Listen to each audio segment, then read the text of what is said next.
All right, good afternoon. We're going to get started. It's great to see you all here. Hi, I'm Ethan Buenaventura. I'm a faculty member and the interim dean at the Harris School, and it's wonderful to welcome you to the inaugural Harris Policy Innovation Challenge. This is an idea we've been talking about for about a year now, and it's really lovely to see it come to fruition in such an exciting and interesting way. So, for those of you who haven't spent the last year talking about the Policy Innovation Challenge, the idea was really to present Harris students with an opportunity to think about a hard, real world, but tangible and approachable policy problem with which they could take the toolkit, the analytical skills, and the desire to make a difference in the world that they're working on so hard during their time here, and really work it in a practical way, learn some substance, talk with people deep in the weeds of the problem, think about creative, novel, but also feasible, politically serious ways of addressing the problem. And so we decided to start with a problem right here at home for our inaugural challenge, which is the problem of unfunded, hard to say, public sector pensions. So this is a first order problem for the city of Chicago. We spend something like 1 out of every 5 taxpayer dollars in the city on pension payouts. We spend 80% of our property tax revenue on retirement payouts. This is a huge problem for us. The pension hole in which we exist gets deeper every year as we punt it further and further down future generations.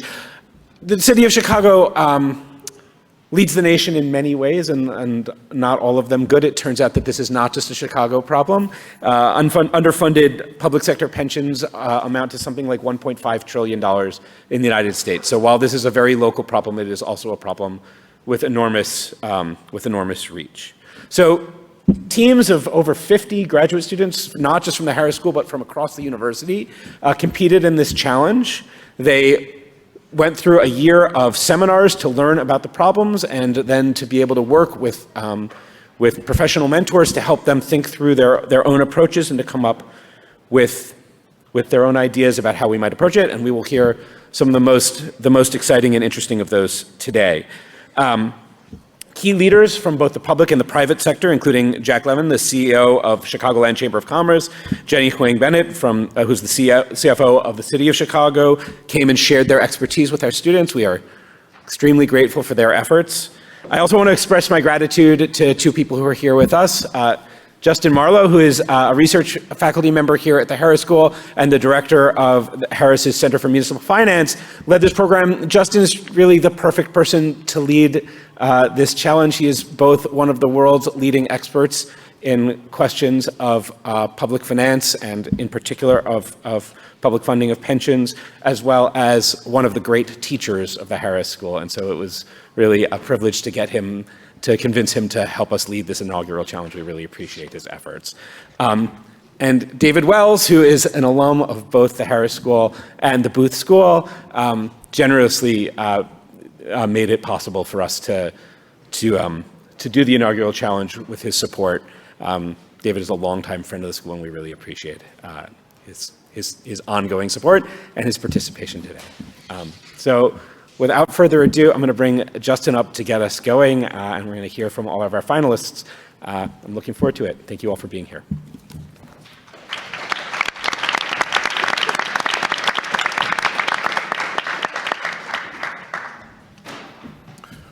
Well, thank you very much, Ethan. It is a pleasure to see everyone here today, and thanks, of course, to all of the faculty, staff, everyone else at Harris who has helped really bring the challenge to life.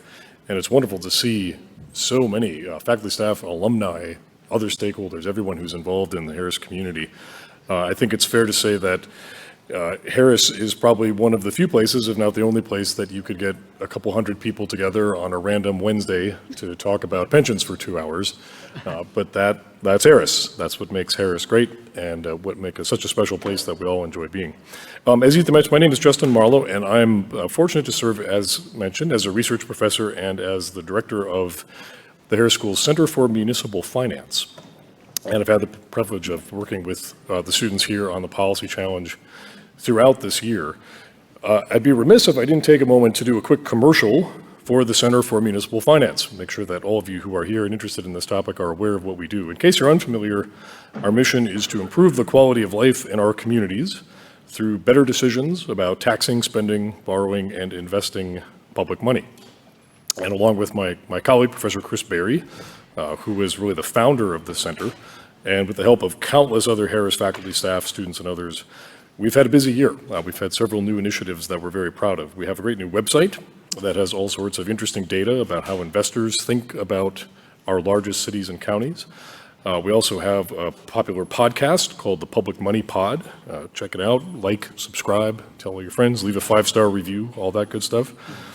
We've carried out some important new research, including and especially Professor Berry's path-breaking work on Cook County's property tax assessment practices.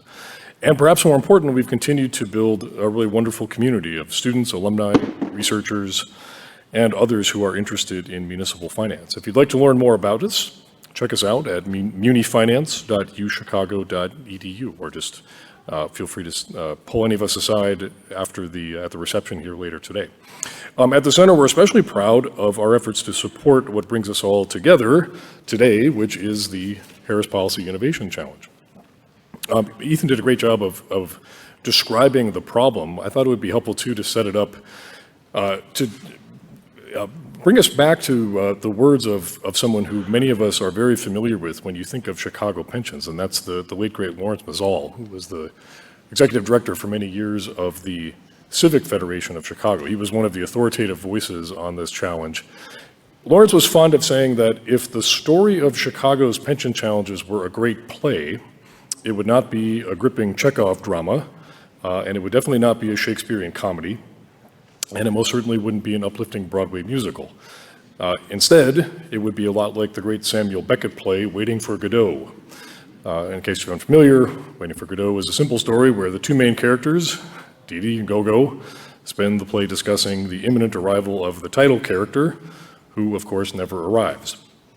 That is very much the story with Chicago's pension challenges. We've been waiting for a compelling solution and the requisite call for action to address those challenges for a long, long time. And that's a big part of why we launched this challenge. Our goal was to give the people with the most at stake in this challenge, the next generation of civic leaders, policy experts, public servants, and taxpayers, their own opportunity to be heard. And indeed, they seized this opportunity. As Ethan mentioned, this involved more than 6 months of work on the part of more than 50 students. They've reviewed thousands of pages of documents. They've heard from 8 different seminar presenters. They've analyzed reams of data. They've interviewed countless stakeholders, spent lots and lots of time with a great group of professional mentors, many of whom are Harris alums and many of whom are here. And more than anything, they spent a lot of time in the Keller Center talking about discount rates, safe harbor provisions, life expectancy tables, again, only at Harris. So a total of 8 groups submitted proposals, and the 3 that you'll hear from today survived really a grueling round of review from a group of pension subject matter experts. So I'm not sure if Godot arrives today or not, but if nothing else, these students have taken a deep dive applying much of the Harris curriculum in real time to one of our most pressing policy challenges. So without further ado, let's get into the main event. I'd like to first introduce the students. Just as a reminder for everyone who might not be familiar, each team will have 15 minutes to present, and then our judges will have 10 minutes for questions. And then after that, the judges will retire and deliberate, and you, the audience, actually will have a chance at that point to ask some questions of the teams. So as you're going through, make notes and be prepared. You'll hear from, again, the 3 teams. First is Team 1, which is Anna Weiss, Purvis Arkongo, and Devyashi Dubey. Team 2 is Syed Ahmed, Anthony Beaupre, Liam Gluck, James Karsten, and Greg Rudd. And Team 3 is Eddie Andujar, Andy Fan, Andre Oviedo, and Alberto Saldraja. We're very fortunate to have an excellent panel of judges also for today's challenge, and I want to take a few moments to introduce them. We think they really represent a great cross-section of the stakeholders and expertise that Chicago is going to need to mobilize to address this challenge. First and foremost, we have Dominic Garcia. Dominic is Chief Pension Investment Strategist for CBRE Investment Management. In this role, he's responsible for structuring investment and funding solutions for institutional investors and U.S. pensions. Prior to joining CBRE in 2021, he was the Chief Investment Officer at the New Mexico Public Employees Retirement Association. And before that, he was a fund manager at the State of Wisconsin Retirement Board. He serves on multiple research advisory boards, and we're proud to call him an advisory board member at the Harris School Center for Municipal Finance. We're also proud to call him a Harris alum. Alex Holt is Executive Vice President for Finance and Administration at the Art Institute of Chicago. There she leads the Institute's accounting, human resources, information services, and enterprise software teams that serve both the museum and the school. Before that, she served as the City of Chicago's budget director from 2011 through 2017, where in addition to running the city's operating and capital budgets, she also worked on challenging pension finance issues. Prior to her time as budget director, she was a transaction lawyer with Baker McKenzie, focused on real estate, finance, and infrastructure, and we're also proud to call her an alum. Welcome, Alex. We're also fortunate to have Abel Ochoa. Abel is Executive Director of College Readiness in the University of Chicago's Office of Civic Engagement.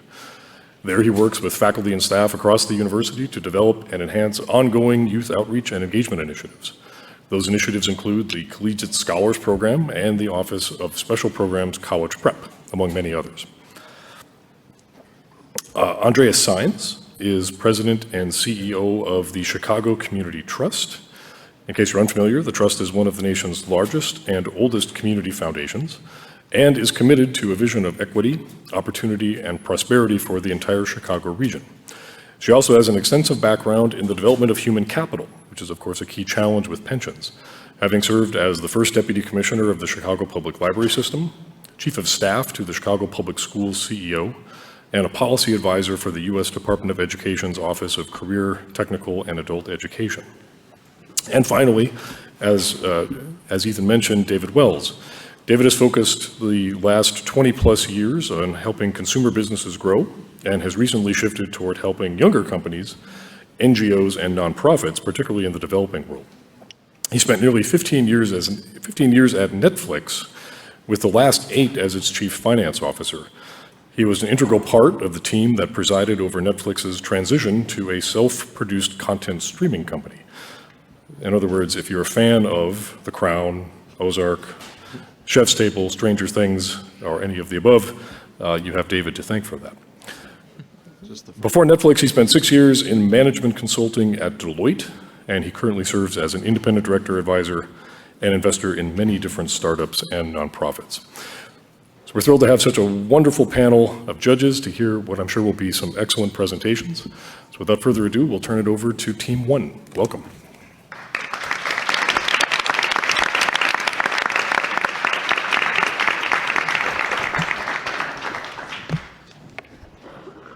Good evening, everyone. Thank you for being here today and giving us the opportunity to present our proposal for Harris Policy Innovation Challenge 2023-24, the Chicago Pension Crisis. I'm honored to introduce our team, Ashley, our mentor, Anna, our memo author, myself, Divyanshi, a contributor to the memo, and Purva, also a contributor. Before delving into the details of our proposal, here are the key insights and findings outlined in the executive summary. Our proposal focuses on creating a reliable funding boost for Chicago's pension plan. Key strategies for this are twofold. Firstly, guaranteed annual payments to be secured into state law mirroring Cook County's recent success in House Bill 2352. Secondly, creating additional room in the city budget by implementing a flat 1% income tax earmarked specifically for public safety. We propose that the new tax is to be seamlessly collected alongside existing state taxes using the piggyback collection method, ensuring convenience for residents. This will lead to unlocking $1.07 billion in the city budget for the upcoming year to enable significantly higher pension contributions. Also, guaranteeing a steady funding stream is critical for safeguarding the future financial security of both our esteemed first responders and retirees. I would now like to invite Anna to take us through the details of our proposal. Thank you, Divyanshi. Thank you all for your time today. So why are we here? Chicago's 4 employee pension plans face nearly $34 billion in unfunded obligations, surpassing that of 41 other states. They're increasing too. Since 2013, we saw a $13.8 billion increase, and last year rose 2% alone. This is due to cycles of divestment, particularly during the Daley administration. This coincided with 2 market crashes, the dot-com bubble and the 2008 recession, when we should have been putting more money into the pot to recover from these crises. We didn't, and subsequently our funded ratios dropped. Additionally, there is currently a low ratio of annuitants of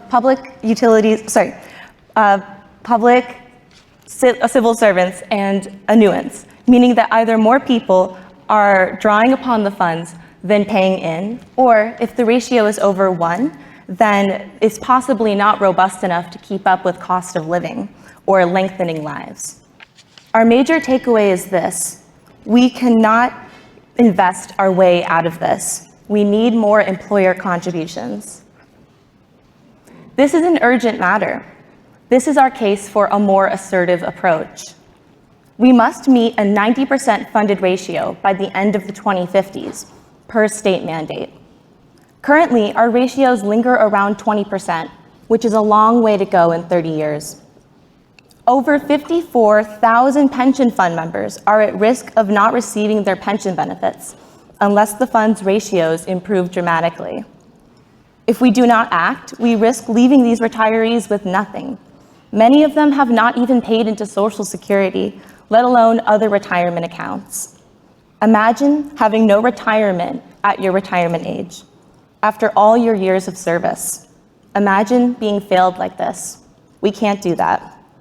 Not being able to support our pension beneficiaries will further strain our social services and resources citywide, adding strain on taxpayers like you and I. Social services are often taxpayer funded, and they would be strained if we don't support our pension beneficiaries. Further, we can doom our credit rating even more.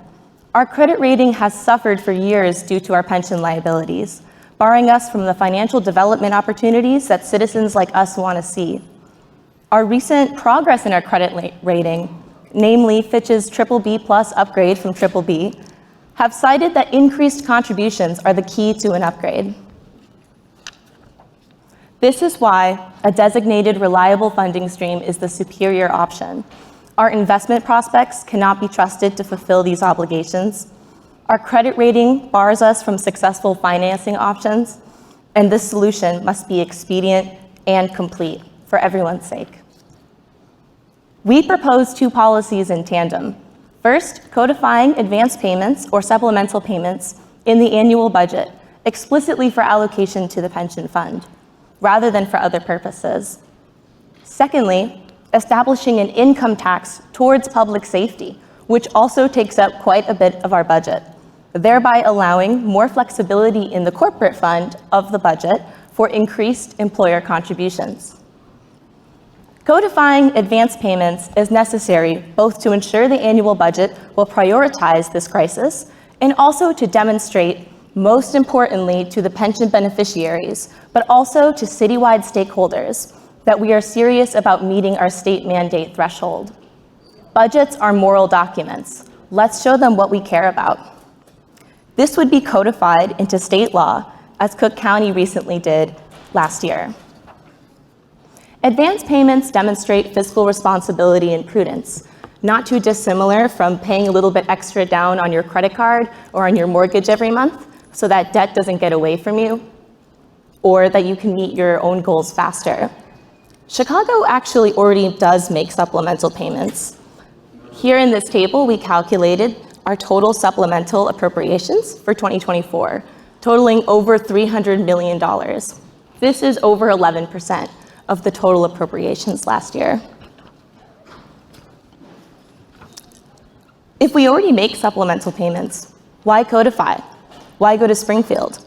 Well, while it's a financially prudent thing to spend that $300 million towards our liabilities, it's not required.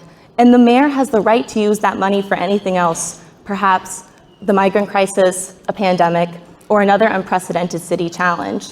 This money is essentially endangered, and we want to make the practice permanent so that we can see ourselves through this issue. We know this can be successful because it was successful here in Cook County last year. With House Bill 2352, Cook County committed to supplemental pension payments in perpetuity after a 7-year period of doing so with the state.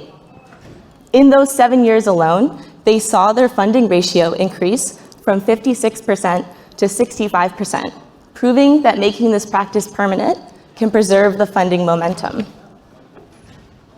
Next, our income tax. The corporate fund is the main pot of the Chicago budget. It funds many things: public safety, pension liabilities, and many services that you and I use. Instituting a 1% flat rate income tax on Chicago households will generate $1.07 billion in additional corporate fund revenue, which covers over 59% of the total budgets of the Office of Public Safety Administration and CPD. This offset revenue can be used for larger supplemental payments, amounting to a 35-year value of over $19 billion. Here is our revenue calculation using data from the census. To be clear, we are not proposing increased allocations for public safety. If public safety is going to get $100, they'll still get their $100. But where that money is coming from will now be from a more diversified revenue source and strain the corporate fund less. We believe a public safety tax is more politically feasible than a pension tax. Taxes, of course, are always very unpopular and hard to get passed. However, public safety is a universal service. It's top of mind for most Chicagoans, and something that is always talked about every election cycle. Public safety also has longevity. We will continue to have a public safety budget, and it will continue to come from the corporate fund and take up a sizable amount of it. Pensions, however, we will resolve this crisis in the next 30 years as long as we get our act together. The tax will be collected using a piggyback collection method.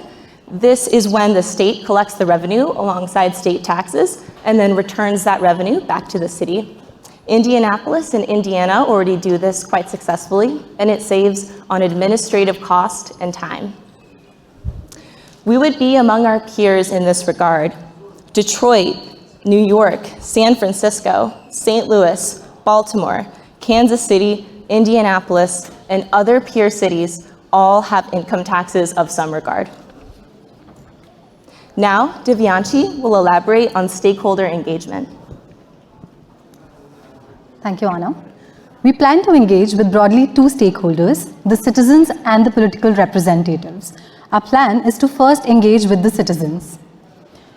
Listening and engaging with 54,000 pension beneficiaries about the urgency of their situation on their benefits that we promise them. Doing so by hearing their concerns and expressing our wishes to address them. We intend to geographically target wards and districts where many pension beneficiaries live, such as the 19th ward with many police fund beneficiaries and the 41st ward with both police and firefighter fund beneficiaries. Further, drawing the connection between the legitimate concerns of pension beneficiaries and the assertiveness of our proposal.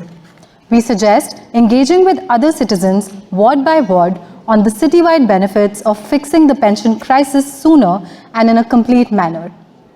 The Fight for 15 campaign changed the way people think and feel about raising the minimum wage by building a case around low-wage workers and what is owed to them.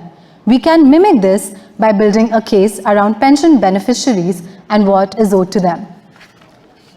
The next set of stakeholders we want to engage with are the political leaders such as those listed here. Following a bottom-up approach, we will be in a stronger position to engage with politicians. We intend to demonstrate public support to provide the link between citizens and our proposal. We will build bipartisan support as Illinois legislators are resistant to taxes, but ultimately are beholden to their constituents' needs. Presenting easy-to-understand data to the stakeholders on the funding gap, future liabilities, and the risks of inaction.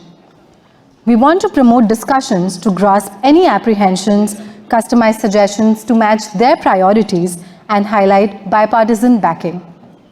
A similar strategy to engage with stakeholders was used in Arizona, where the Reason Foundation's Pension Integrity Project team facilitated the development of consensus among stakeholders. Further, they resorted to shuttle diplomacy to keep stakeholders at the table when negotiations became difficult or threatened to break down. Our proposal has the potential for a profound impact. It will help in improving Chicago's credit rating. Moody's issued a positive credit outlook statement in January 2024, citing that continuing the pension funding policy of supplemental payments to control growth pension liabilities can potentially lead to a credit upgrade.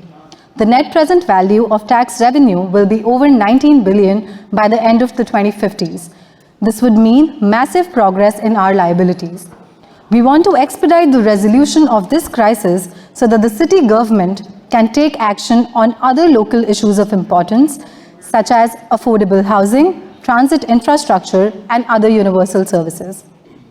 Currently, the pension crisis dominates parts of the budget and valuable policy making or urban planning time and resources.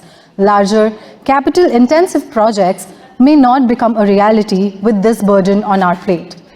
Aspirational projects of many Chicagoans, such as housing the homeless or creating an outer loop for the CTA, are restrained by the crisis. Chicago's development and future needs a pension solution. Chicago needs to prove that it won't break its promises to the civil servants. It's bad to break promises, both politically and financially. It signals not only to civil servants, but also citywide stakeholders a message of untrustworthiness. Lastly, Chicago is the economic engine of the region and also an international gem. The city is a land of immigrants, many of whom are taxpayers and retirees as well. Many international students at Harris, like myself, have crossed boundaries to come and live here and build their careers. Let's not deter their interests with looming financial and political harm. Thank you.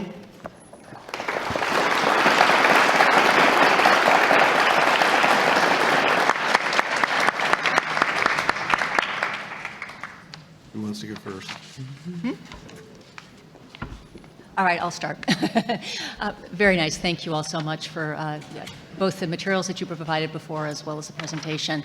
I would like to talk a little bit more, understand a little bit more from you all about the argument that you think would sell this proposal. You're asking everyone to pay more to fund the retirement benefits of a very small portion of both city residents as well as people who don't live here anymore. And I'd like to understand from you all why you think the argument that you put forward would be successful and how you think you'd be able to sell, how you think the argument actually resonates with the people who are being asked to increase their contributions. Thank you for that. It's a great point. At this point, though, in 2024, our thesis is that this has become an everyone problem. Our tax dollars and our budget that is supposed to represent the needs of the entire city is rather dominated by our pension liabilities. Subsequently, we are barred from opportunities that are more universal and more people want to see. So our intention was to expedite the resolution of this crisis, wherein we can reach a 90% funded threshold, which the state mandates in 30 years. And then the faster and more complete that we meet that threshold, then we have more room in the budget for more universal services. Kicking the can down the road does not just hurt pension beneficiaries, but also hurts everyone. So we are trying to build a message of unity, that together we could come together and fix this process together. Thank you. Can I build on that question? You know, I think the insight that you had that the way to raise revenue is not to tell people that it's for the pension was very good. The alternative, that it's for public safety, I wonder what evidence you have that that is more palatable to the public. Thank you for that. Well, when talking about a reliable revenue stream, when speaking with our group, we thought that a tax would be the most direct and expedient way of achieving that. And however, taxes are always really hard to sell. So we began to brainstorm ways that we could give the tax a purpose that has perhaps even more backbone and longevity. to our point, we will continue to have a public safety budget, and it takes up another large portion of the budget. We really took quite a budget-focused approach during our research. And subsequently, we thought it's a universal service, it's top of mind, and we could build a pretty convincing case around it. To speak to any points about how it's not really for public safety, it's for pensions, I think that politically, there's a lot of precedence for politicians and legislation using that kind of methodology to get really important legislation forward. A great example would be the Inflation Reduction Act and the Build Back Better infrastructure bill. Those are historic pieces of climate change legislation.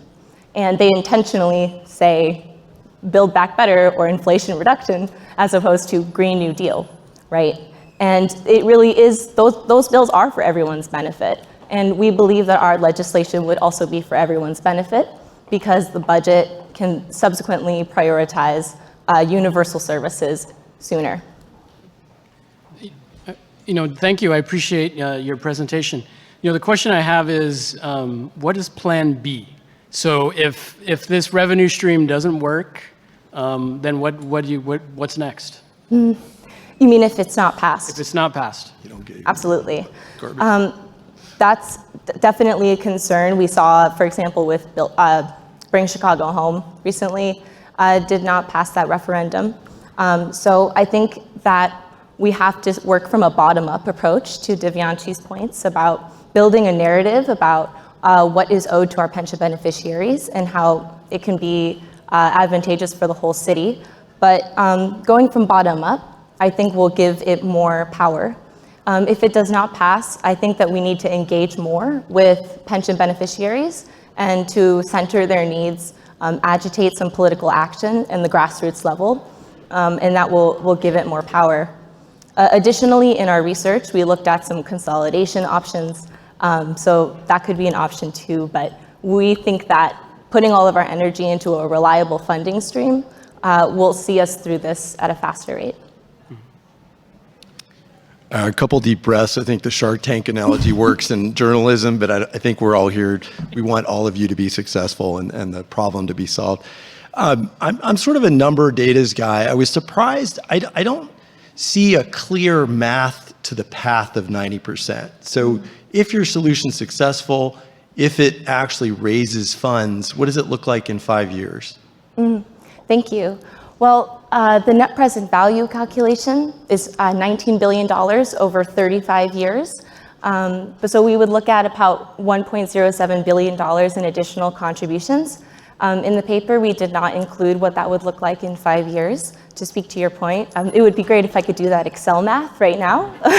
But what I will say is that increasing our employer contributions will save us money in the long run. Just 2 months ago, the mayor's office released a press statement explaining how the current supplemental payment threshold, the $300 million, continuing on that path, will save us $3 billion in the next 30 years. So just imagine that $300 million going to over $1 billion. It will save us money in the long run. So I imagine it would make very great progress. As a stakeholder for like the corporations that you mentioned, the need for increasing employer contributions, how do you see getting buy-in as you thought about and you framed out the stakeholder alignment for citizens and political leaders? How about the corporate community and just overall employers? Absolutely. Private employers, you mean? Right, private employers. Absolutely. Well, it is in the city's best interest for our credit rating to improve. I think that corporate stakeholders, private employers, would be glad to see that this resolution can reach that 90% threshold where perhaps we can rely more on investment portfolios and things of that nature to hold us through. I think that additionally to upholding Chicago as the economic powerhouse of the Midwest, last year, Iowa lost 40% of its college graduates to come to Chicago. People want to come here and build their lives and careers here. So I think that that increased economic action, also proving that Chicago is not interested in breaking promises, that we are politically and financially trustworthy and dynamic, would be a very encouraging message to corporate stakeholders. Just wanted to add to what Anna said.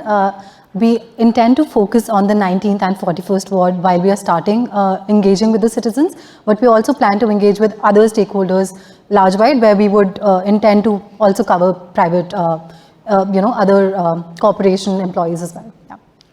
Thank you. Thank you. You know, I do have another question.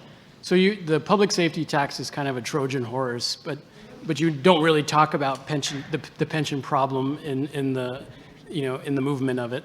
So what ties the politicians to actually spending the money on the pension? You know, they could find other reasons to do it. There is no moral reason for them to continue to actually redirect funds that way. How do you ensure that they actually do that? And is there any other unintended consequence of just the public safety tax that you could kind of foresee? Thank you. I believe the grassroots approach will give this quite a bit of political momentum. The Fight for 15 campaign, which for those who don't know, successfully rose the minimum wage in Illinois. They built a narrative approach. That means changing the way people feel and think about an issue. In their case, building a case around how people feel and think about what is owed to low-wage workers. And in our case, we could use that for what is owed to pension beneficiaries. The pension beneficiaries themselves, we would consider major allies in this discussion. For the politicians, they are beholden to their constituents. That's why we spoke about geographically targeting wards wherein many beneficiaries live. Because at the end of the day, the politicians are beholden to the needs of their constituents, their donors, things of that nature. So I think getting the constituents on our side can give this some real weight. I've got one more question as well. You had noted in your both in your presentation and your materials this idea of an advanced payment, which of course would be adopted by the state to assure that the dollars were spent on the pension. But I'm interested in hearing from you all why, when you have, other than the basic financial argument, right, in the Moody's argument, the rating agency argument, why you want to tie the flexibility of the city to force the money to go towards pensions versus affordable housing or any of the other things that one might argue are as equally important for a sustainable city as making sure that we're making our pension payments. Absolutely. As a citizen and a taxpayer myself, I'm very concerned about issues like transit infrastructure, affordable housing, things of that nature. But as it stands, our budget is suffocated by our pension liabilities. And we don't have the flexibility in the slack to realize perhaps more universal services and projects that Chicagoans speak with our older people about. Additionally, we are barred from advantageous public financing options because of our credit rating. And so I think that we need to build a case around pay in now, get out of this faster, and then we can reap the rewards of our united front and invest our money more in universal services. Because as it stands, even with the $300 million in additional payments, we looked at actuarial reports for all four funds, and it has us reaching those actuarial reports include the current rate of supplemental payments. They have us reaching our 90% threshold closer to 2080. And that would not be legal per state mandate. So it's a all in together, let's see this through together approach. If I may quickly add, you mentioned that Chicago has this big problem of homelessness. The reason why we say that pension, solving the crisis is urgent, because the retirees, if they don't have money, they will also be the gray homeless people on the streets, which is a crisis that we can avoid by solving for pension crisis in a timely manner. Mm-hmm. Thank you. I think we're being told to wrap it up, but can I squeeze in one little build on? To that end, in terms of demonstrating to the taxpayer the Plan B problem, did your team think about treating new employees that are coming in 3 years in a sustainable model and sort of ring fencing the future as opposed to making it worse. Are you asking about another tier? Yeah, it's also demonstrating to the taxpayer what it's going to cost to hire a city worker in a sustainable model. Because right now you're hiring workers in an unsustainable model, but it's kind of hidden, right? And so it's making it more transparent to people how much the cost of services actually are. That is a terrific idea.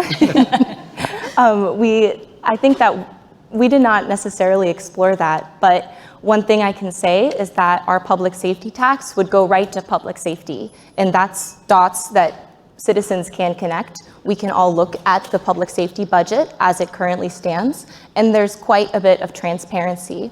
And there is a logical line to follow where we would be funding the salaries and resources of current first responders so that we can better support retired first responders down the line. Thank you. Thank you. Thank you so much.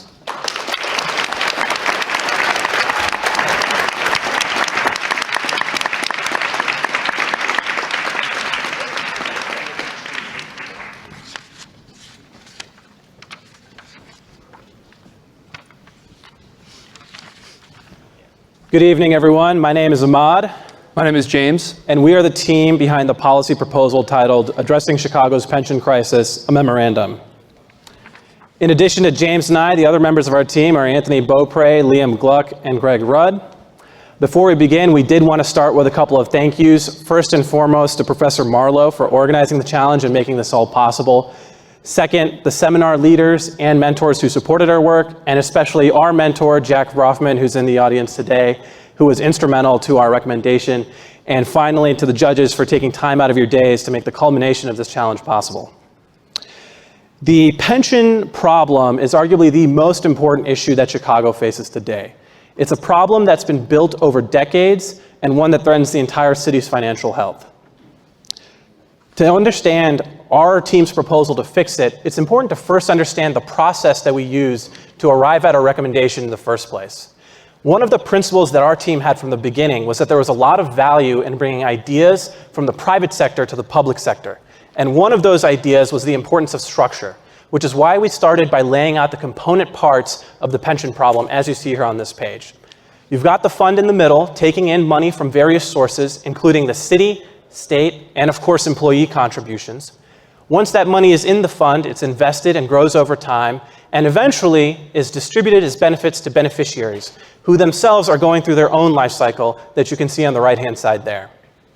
Now, it may seem like there are a lot of moving parts, but all of this really just boils down to three things.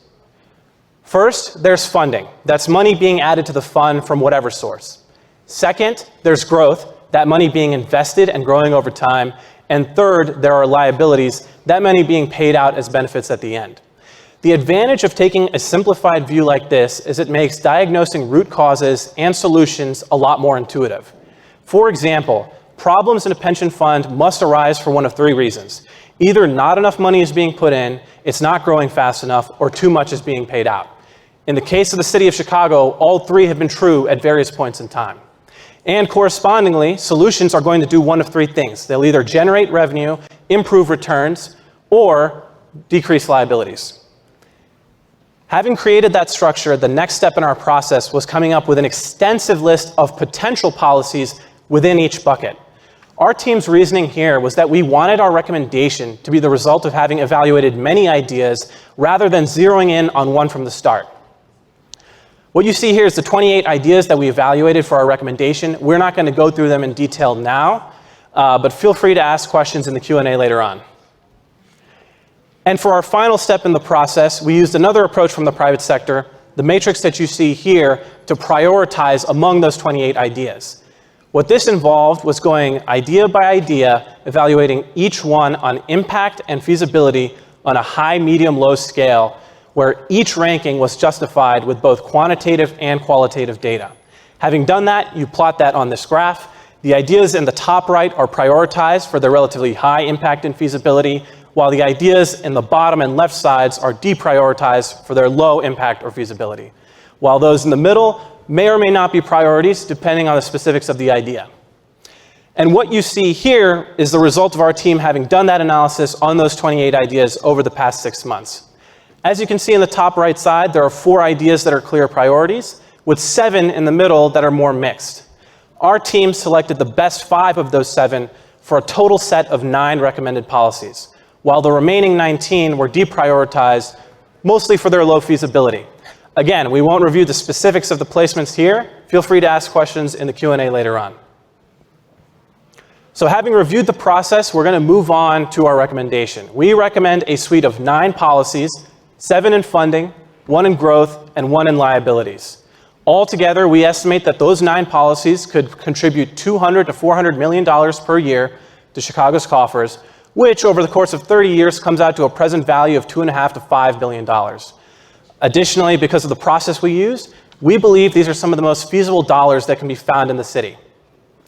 We'll now go idea by idea, bucket by bucket, starting with liabilities and working up, as our team feels ideas in the liabilities and growth buckets can often be overlooked when discussing this problem. First, the liabilities bucket. To evaluate Chicago's pension fund liabilities, we compared the city's pension benefits to other cities in the United States. So each row on the next slide represents a different part of a pension plan, while each column indicates a different city pension fund from around the United States. And what we found from this benchmarking process is that the Tier 2 and Tier 3 reforms that have been implemented in Illinois during the last 13 years have significantly helped bring plan liabilities in line with other pension funds around the country. For example, if you look across the rows for full retirement age and the annual cost of living adjustment that's applied to pension benefits, you can see that Chicago is now in line with these comparable funds. Despite these improvements, one recommendation emerged from this process, and that is a slight modification to the way that pension benefits are calculated. Pension benefits are calculated as a percentage of an employee's final average salary. This percentage is determined by the number of service years an employee has. Currently, for Chicago's 4 funds, this percentage accrues at a flat rate per year. Our reform replaces this flat annual increase with a tiered vesting schedule where employees earn 2% of their annuity in service years 1 to 20, 3% in years 21 to 25, 4% in years 26 to 30, and 5% in year 31, reaching the 80% cap. And you can see this change on the graph to the right of the slide. The blue line illustrates the current flat accrual rate, and the orange line demonstrates our proposed alternative schedule. And what this reform does is marginally decrease benefit calculations for individuals with less than 28 years of service, marginally increase the benefit calculations for individuals with 28 or more years of service, all while decreasing net plan liabilities. And we estimate $20 to $25 million annually in savings for the city across all 4 funds if this reform is implemented. Next is growth. Growth is obviously critical to a pension fund, but difficult to influence. For the most part, investment returns are what they are, and it's more a matter of being realistic with what you can get. However, our analysis did yield one area for improvement here. What you see on the page here is 10-year annualized investment returns over a period of a decade for the 4 Chicago City funds. And what you can see is despite the lengthy period of time and the long-term measure of returns, the Firefighters Fund has outperformed the other 3 consistently. We see no reason why funds that are all owned by the same city should have such disparate outcomes. And there are examples from Michigan and Colorado where funds that are administered separately are invested together. That's why we recommend consolidating investment decision-making into one entity that is initially staffed by the individuals from the Firefighters Fund. Furthermore, we recommend introducing some form of investment return governance so that fund managers have strong incentives to perform well in comparison to other public pension funds. If returns can be brought partially or wholly to the firefighter level, and there can be savings made from administrative costs due to the consolidation, we estimate a savings of $55 to $140 million per year. And finally, the last bucket, and arguably the most important, funding. To some extent, there really is no way to address a $30 billion plus pension debt without generating more revenue and contributing it now. However, the problem that we found in our analysis of ideas in this area was that a lot of the wells that Chicago usually goes to are already running dry. For example, as you can see here, whichever tax you look at, Chicago and Illinois already rank among the top in the nation. That includes number 2 on sales tax, number 2 on property tax, and number 7 on total state and local tax burden. What that has led to is obviously further tax increases being broadly unpopular and likely unfeasible. Examples include the failed initiative on progressive income taxes a couple years back, Brandon Johnson's promise to not further increase property taxes, and most recently, bring Chicago home. For that reason, the 7 initiatives that bubble to the top of our prioritization tended to be more innovative. First on that list is securitizing a stream of tax revenue. This is the same thing that was done in 2017 with sales tax through the Sales Tax Securitization Corporation, and involves taking a bucket of tax revenue and issuing bonds backed by that money. We estimate that if Chicago securitizes $300 million of tax revenue, they could save $20 to $40 million per year between the spread on the pension returns and the bond yields. Second, we recommend revamping debt collection. A recent Chicago Sun-Times report detailed how there's over $6 billion due to the city between administrative hearing debt, traffic violations, and unpaid water bills. There are lower effort means of recouping this debt that don't involve lawyers or lawsuits, such as garnishing from state tax returns and denying city services and contracts to debtors. Of course, the big concern here is equity, but there can be exceptions made for people at the lower end of the income band to account for that. And again, recouping even a small percentage of this debt is significant. Our team estimated in our research that 1/4 to 3/4% were reasonable, which translates to $15 to $45 million per year. Third, the state should deregulate marijuana licensing and grow the currently underdeveloped market. What you see here is a comparison of Illinois' marijuana market to Washington and Colorado on 3 measures: legal sales per user, tax revenue per user, and licenses issued per 100,000 users. And as you can see, as you scan your eyes across those 3 lines, Illinois is lagging on every single measure behind peer states. We recommend deregulating the market and issuing licenses to any and all qualified users so that the market can be grown, prices can drop, legal consumption can rise, and the resulting tax revenue that we get from the market rises too. If Illinois can match the success that Washington and Colorado have already demonstrated, we estimate that Chicago could save or earn $15 to $35 million per year. Fourth, revamping the sales process for city-owned vacant lots. This is based off an example from Trenton, New Jersey, where they saw a massive increase in the quantity and quality of bidders after moving the auction fully online, ramping up marketing efforts by paying for targeted social media ads, and providing a lot more information on each lot. We estimate that if Chicago implements similar process improvements, they could see, both from direct and indirect impacts on property tax, an increase in $15 to $30 million per year. Fifth, tying all the assumptions that underlie the annual required contribution to actuarial recommendation. This will ensure that the required amount that Chicago is paying going forward is tied to the financial need and not influenced by other pressures.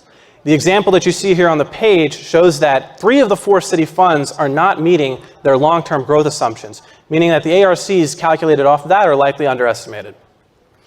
And 6th, likely unpopular, adding tolls on Lakeshore Drive.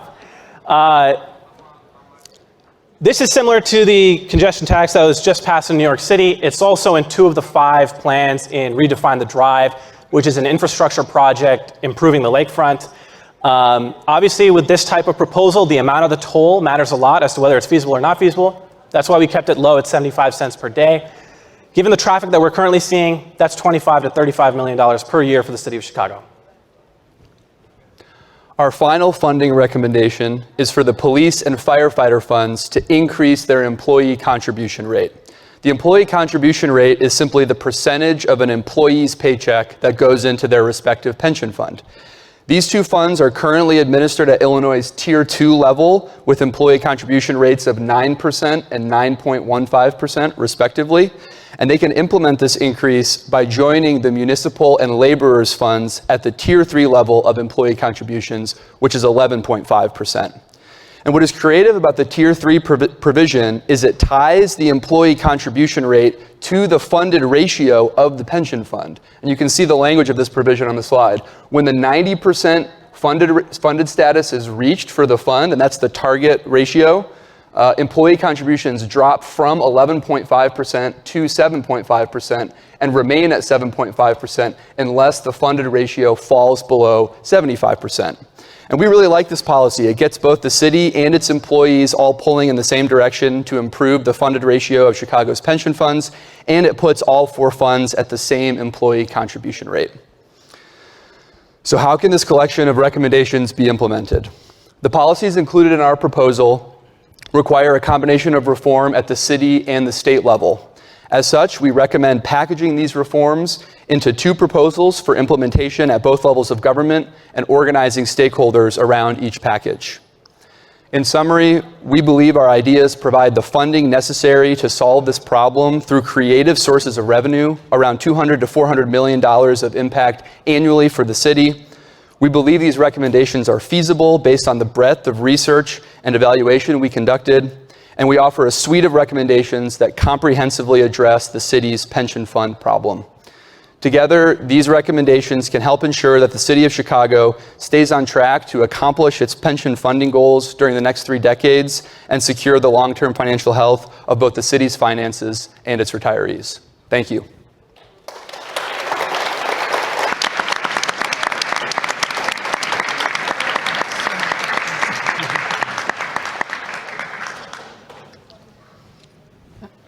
I'm happy to open. So first of all, great job. Like, somebody going through reform, I really appreciate, who's been through reform.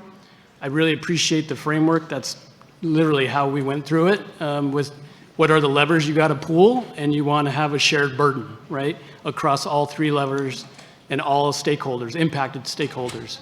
So the impacted stakeholders, the way I think about it, are taxpayers, the actives, and then the retirees. I think the hole that you have in your presentation is they're still not, the retirees are not sharing in that burden. And quite frankly, they probably created the biggest hole out of all of those. So my question is, what specific thing in kind of the, in kind of that bucket, what would you do to make sure actives are sharing in the burden, retirees are sharing in the burden? Well, obviously, any initiative here that depends on taxation or some involvement in the city, they sort of indirectly participate through. But I get the point that you're making. Unfortunately, given the state constitution and kind of the limitation on adjusting benefits for people that have already entered the plan, we treated that as basically a non-starter, right? That would require a constitutional amendment to change their benefits in any meaningful way. And that would require really going up against every union at once in the most confrontational manner. So if we had put that idea on the page, it would have been low feasibility. Like we didn't think it was going to happen. Got you. So if you don't mind, if I could push back. So I think as you know, it turns out the COLA actually is a big chunk of the cost. And so there's a lot of rulings nationally that show that actually you can decouple the COLA from the constitutionality of your benefits. So many states, including the state that I'm from where we did it, the Supreme Court in our state said, hey, you can pull that out. And you can change COLA as you wish. That's not a guaranteed, it's that benefit when you retire, it's guaranteed. So I would challenge you and push you to think more about that. Yeah, it could definitely be a good idea. I'm not sure, James, if you remember this, but there was a seminar leader that came and talked about kind of the case law in Illinois specifically, and there was an attempt made, I think 10, 15 years ago to change those benefits. One of them might have been COLA, and I think they actually did lose that lawsuit here in Illinois. I'm going off of the top of my head, but that is something I remember. And for the purposes of our proposal, we thought long and hard about ways and methods that we could change current plan structure, and we felt that in Illinois that was going to be really challenging. And so we opted to recommend things that we feel could be implemented moving forward. And the particular example of decreasing liabilities through a new vesting schedule, that would be something that would be implemented in a new tier of plan administration that would only apply to future and subsequent hires and then retirees for the city. I'd like to follow up on that, actually, particularly on the political point. Could you all talk through what rubric you use to assess political feasibility? There's a lot of heavy lift on this page, and it's not just on an individual basis, but also on a collective basis. And I'd like to hear you all talk about how you made the judgment on what was going to be more politically feasible in terms of options versus the other options that you looked at. Sure. So collectively, I think we'll treat that as a separate question. I'll get to that after this. Individually, what we looked at idea by idea is basically looking at the stakeholders, unions, businesses, taxpayers, and rating what is their opinion going to be on this initiative. Now, it's not always positive, right? Taxpayers probably won't like the toll. The unions are not going to like a new tier that has a new vesting schedule. But it's all relative, right? So the important thing about the high, medium, low is that cardinally, it doesn't need to be accurate. It just needs to be ordinally accurate. So is this idea tougher than this idea, which is easier than this idea? And if we do that ordinal ranking right, we should get the most feasible ideas, even if they are still hard to do. Now, as far as the collective is concerned, that is obviously a major concern, getting 9 things done versus just getting 1 or 2 things done. My argument to that pushback would be a problem of 30 billion plus. Our team very much doubts that there is one silver bullet out there that we can pass and get it done.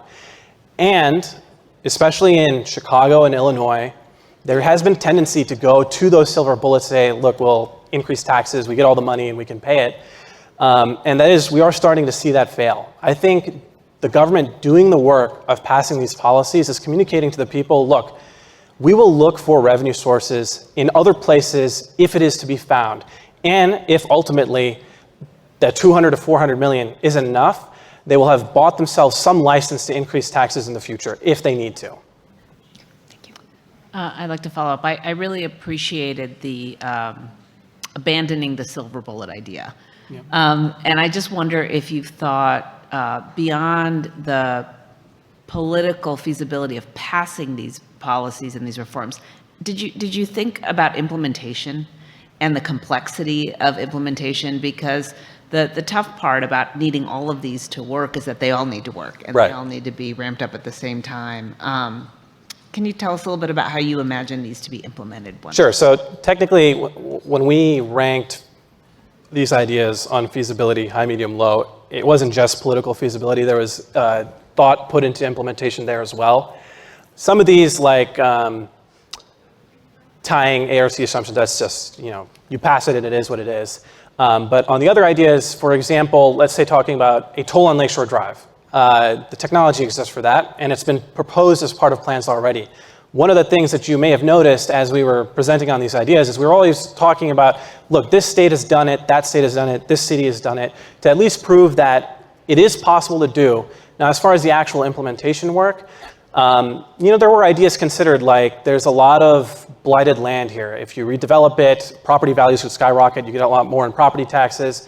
That requires the city to go, fix billions and billions of dollars of real estate. So I think you'll notice here that most of these things have their precedent elsewhere, and although they do require some work, like revamping the process, you got to go market it, the sales, you have to put it online, or debt collection. Of course, there's process improvements there, but we think because of the fact that these things all exist somewhere, that makes them implementable. And just to follow up on that too, with the example, I think it varies by proposal. For example, with the increase in employee contributions, there's sort of an easy benchmark with the other 2 city funds that already have adopted that employee contribution rate. And then similarly with the liabilities recommendation, our team thought long and hard about whether recommending a change to plan structure through a new tier was even worth recommending. And there's kind of 2 ways of thinking about that. Illinois has passed 2 new tiers in the last 13 years. And so on the one hand, has political capital been expended to get those reforms in place? But on the other hand, it doesn't seem unreasonable then to think that a 4th tier could be passed in the next 5 years. And if you look at a city like New York, for example, New York is passing there's different iterations of plan administration every couple of years, it seems like. So that didn't seem like a particularly large challenge in terms of implementation. Lots of good ideas in here. I like when public revenue is collected, I like it economically when it's tied to the services that it provides, right? And so just building on the implementation and the political lift, did your team consider any taxpayer education component, to talk about why you're doing all those things? Because they're unrelated to the underlying problem. Many of them are. This is true, and you're talking about educating the taxpayers themselves around why we're doing this and why the money is going somewhere completely different, right? And what do you tell a new police officer, new firefighter with a 25% funded plan? The value of that is not the same, right, as it was to someone that got hired 10 years ago. Right, yeah. We actually did not consider education in our analysis. It is a good idea. That being said, and perhaps this is just my bias, but I think a lot of people in the city of Chicago have heard about the pension crisis to some level, whether or not they may be, public finance gurus, right? Like my uncle, he's a pharmacist. He talks about the pension to some extent, understanding it. And so, I guess the idea that the quote that's popping to my head is Obama said something about there's a lot of people that get really good about talking about problems and describing it, and there's not that many people that do. And I think this is an opportunity to just do things. And of course, I think if I were trying to pass an income tax, then I do need to talk to the taxpayers and tell them like why we're doing this. And that's why I avoided that. I do have a follow-up on that. And I agree with the implementation point is the complexity of it. But so, this is decade, if not 2 decades to get all these things done. So my question is who is making sure these are getting done and who keeps the momentum going over that course of, let's just call it a decade to be simple, right? That's a good question. That is a good question.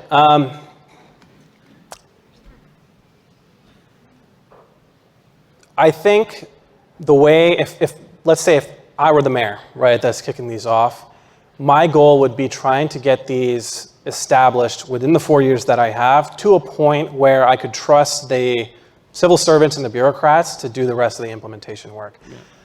Hopefully, and I think this is the case, none of these ideas are going to take more than 4 years just to stood up on their legs. Now, it may take 10 years to actually get the idea out into people's hands or get the tools set up. But to get the wheel rolling, I think it should be able to be done within the 4 years that a mayor might have. I think to add to that as well, some of the feedback that we got from the initial readers of our proposal is we have 9 recommendations here. That's a long list. And so we would consider it a success if half of these were implemented or adopted in some measure. These sources of revenue, especially, these are supplements in addition to the existing property tax levy, the enterprise fund revenues that are going into these pension funds on an annual basis. And this is our effort to find ways to seek additional sources of funding on top of the additional ones that the city has to give the budget flexibility over the next 3 decades. That is true. I mean, if the toll on Lakeshore Drive gets sunk, we still got 8 out of 9. So. Mm-hmm. All right, thank you.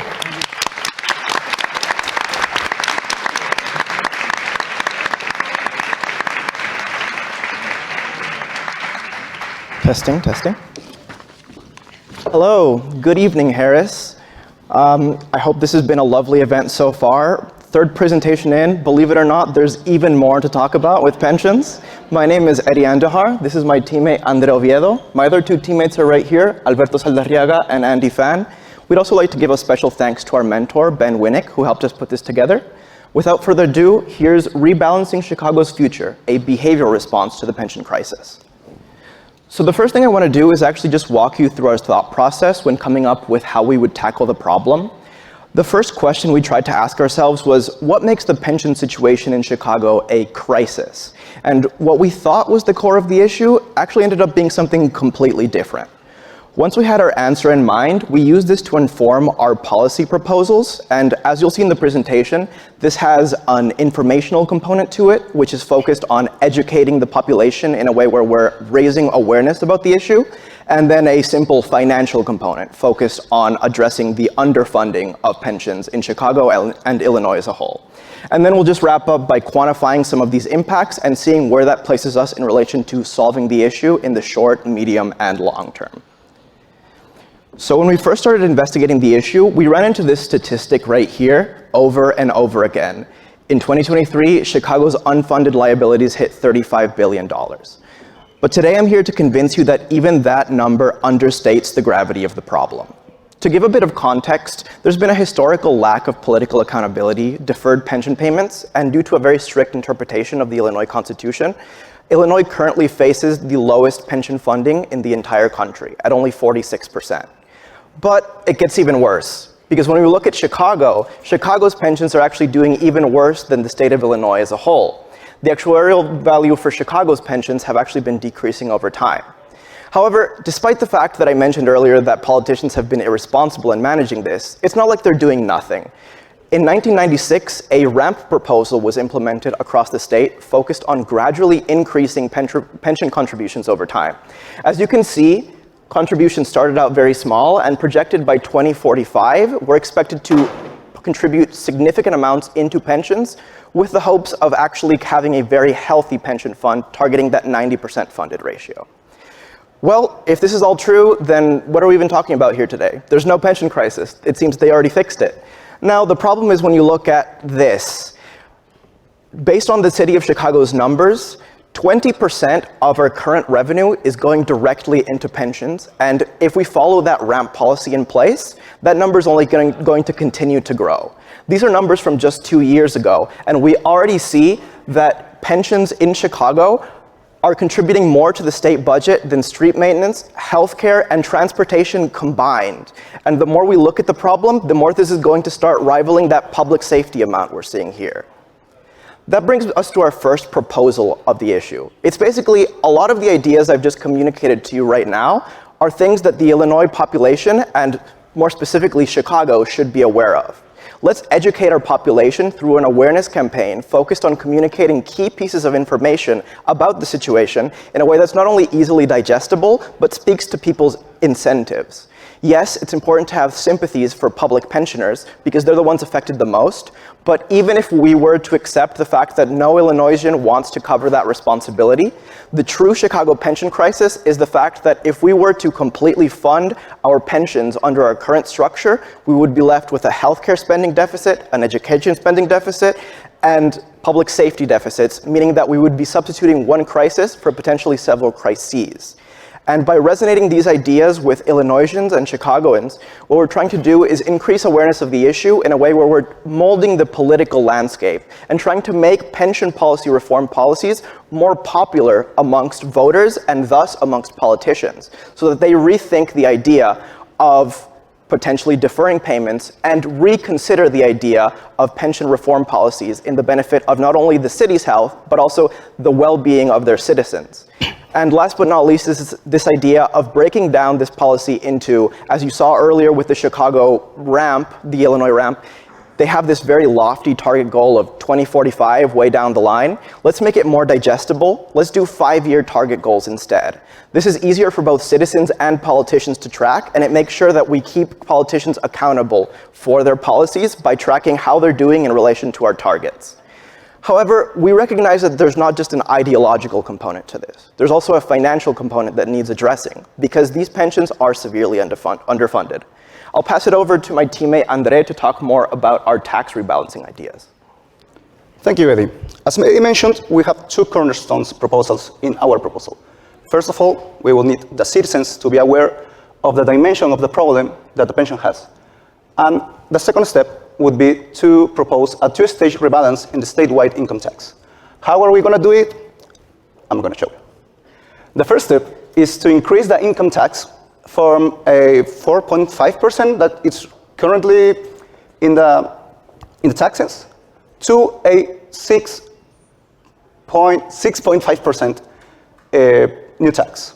This combined with a share of Chicago, for the share that Chicago receives from the state income tax, we're going to generate an additional $6 billion yearly for the state of Chicago. For the state of Illinois. And compared to the income tax that Chicago received for the 2022 year, we're going to add $1.2 billion yearly. We propose that it would be channeled directly to pensions contribution through employer contributions. For the second step, I would like to first give some context of what happened in 2020. In 2020, there was a proposal to change the income tax from a flat income tax, which is what we have right now, to a progressive income tax. This was called the Illinois Fair Tax, and this failed. There was a reason. We believe it's because it was a pandemic, and at the same time, most of the low and mid-income families only received a benefit, reducing the income tax from 4.95% to 4.9%. The reduction was only 0.05%. Right now, after the first step that we propose a second step to go and propose as a secondary new tax bracket, which will tax 10% on the people who earn more than $20,000 in a year, and will return the income tax for more than 80% of the people in Chicago from 6% to 4.9%, which is what we have right now. This new progressive income tax would still estimate to generate a net result of $0.04 billion for the state of Illinois, which will not reduce the revenue that we generate from the first step. This is what we think is generating this, and compared to the first step, which is a flat tax, we think that combining aligning the citizens to the crisis that we have right now in the pensions is going to make this second step feasible. So let's talk about some supplementary policies. We mentioned this idea of increasing the flat tax for the sake of incentivizing a progressive tax, but what else can we do, and how does that first policy inform these policies right here? Well, let's assume that everything goes great, first of all. Let's assume that our flat tax incentivizes Illinoisans to go out and vote in favor of a progressive tax that would be beneficial to them.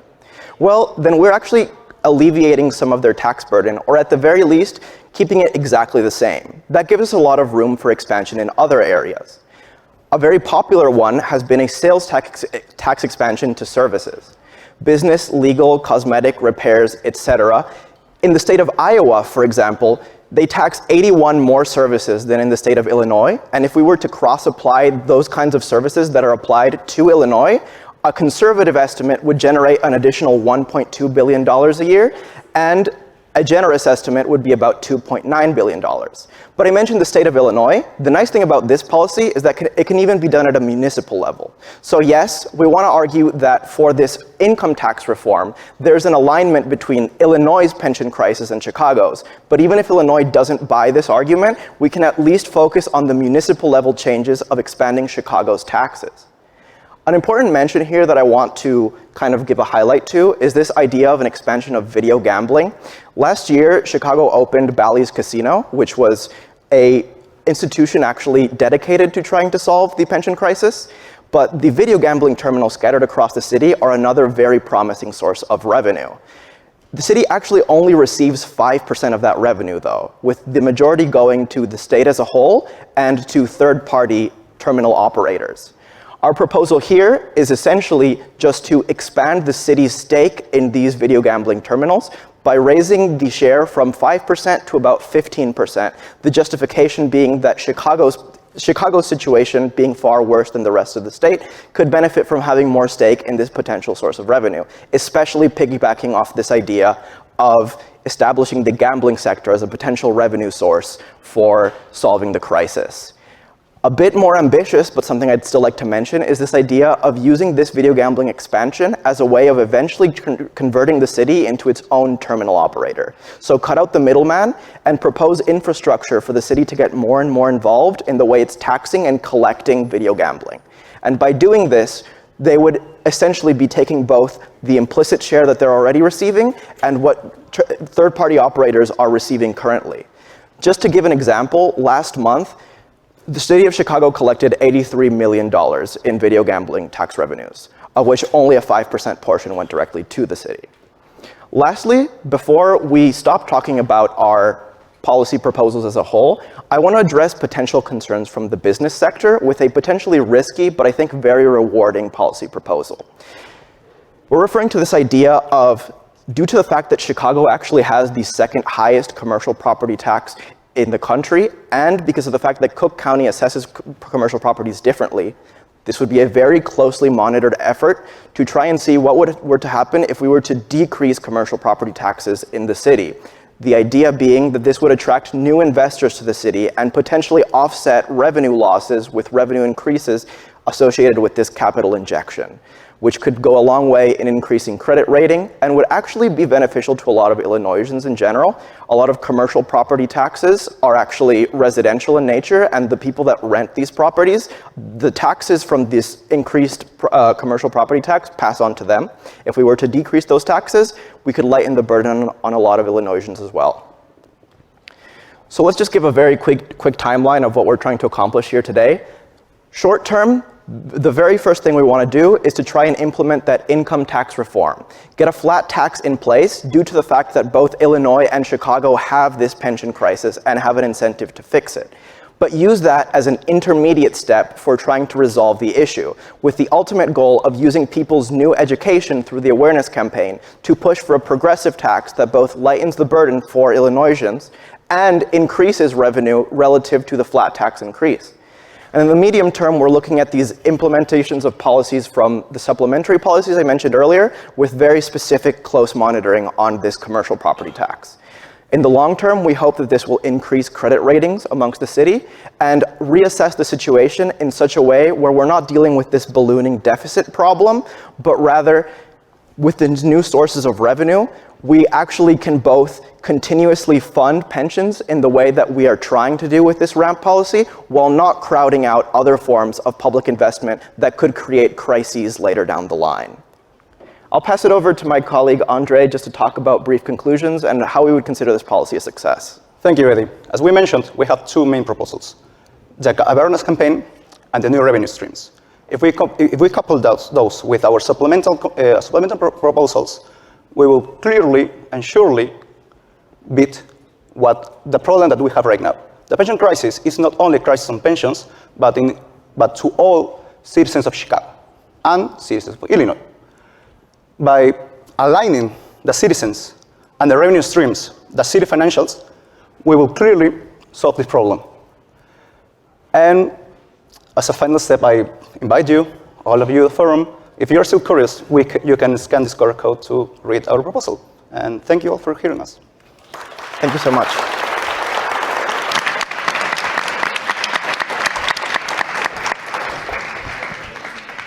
Thank you for the presentation. Thank you so much. Can you expand a little bit on the... Good question. Could you expand a little bit on the awareness campaign? I know you mentioned it's a short term, but I feel like it needs to be a sustainable plan that would be more relevant during election cycles, especially as you think about putting things on the ballot for voting. And I also envision this being both local and a statewide strategies that need to be implemented to communicate. Absolutely. Can you talk a little bit more how you would approach that? I would love to talk about the awareness campaign for hours and hours, so let's do it. The idea behind this is, first of all, in its immediate steps, just a social media rollout, physical flyers, a website, kind of having some facts like these that really resonate with voters. And yes, this would not be just a short-term thing. I want to emphasize that by placing it in the short term, I just mean that that's kind of one of the immediate things we can start doing, especially because it's such a low-cost intervention relative to the kind of gargantuan numbers we're dealing with otherwise, is this idea of simply educating the population on the fact that the Chicago pension crisis is also a public funding crisis in general, I think will go a long way in fixing the issue. Yes, it would be excellent to prioritize the issue in such a way where we're kind of cyclically rolling out this information. Let's do it right now. Like if we had the opportunity, let's roll that out just tomorrow. But yes, let's also emphasize rolling this information out when it matters the most, especially closer to a proposed referendum dealing with this idea of transforming the flat tax in Illinois to a progressive tax. Let's get that information out there and make people aware of the fact that these extra funds are going directly to solving not exactly the pension crisis, but what the pension crisis actually is, which is this public funding crisis. Thanks so much for your question. Can you expand a little bit? Because I think I had a similar question in terms of, you're the first group that has proposed sort of a major public education component. Yes. An earlier group said, yeah, but people are tired of hearing about the pension crisis. So what's missing? Excellent question. So I believe people are tired about hearing about the pension crisis because they don't quite understand what the pension crisis is. And some of this experience is anecdotal and some of it is empirical, but I'll start with the anecdotal. I didn't know what the pension crisis was, and I can confirm that because I thought I knew what the pension crisis was. And upon reading more about it, I realized that me, and I think most of the population of Illinois, believe that this is a very concentrated issue focused on trying to kind of get benefits back to public pensioners, which need them the most. And what we want to do is translate the pension crisis into more accessible language and make it so that people associate the pension crisis not with this group of pensioners, but rather with everyone, because it is a public finance issue in general. So thinking about your two-stage proposal, and particularly the impact on income taxes, every time there's been an income tax increase or discussion around income tax, the local government distributive fund is always a big subject of debate and discussion, and there's often a impact on what's generated and shared with local governments because the state has its own pensions crisis, it has its own funding needs. So how do you think about preventing what's going to be a very large pot of money that a lot of interested parties are going to want access to? How do you think about making sure that the distribution through the LGDF is appropriate and matches what you're talking about and it actually gets spent on pensions? Absolutely. So I'll start off here and then I actually want to pass it over to Andre. But if I'm understanding your question correctly, is there a component not just of ensuring where the funds go, but how we would even get this LGDF amendment passed in the first place?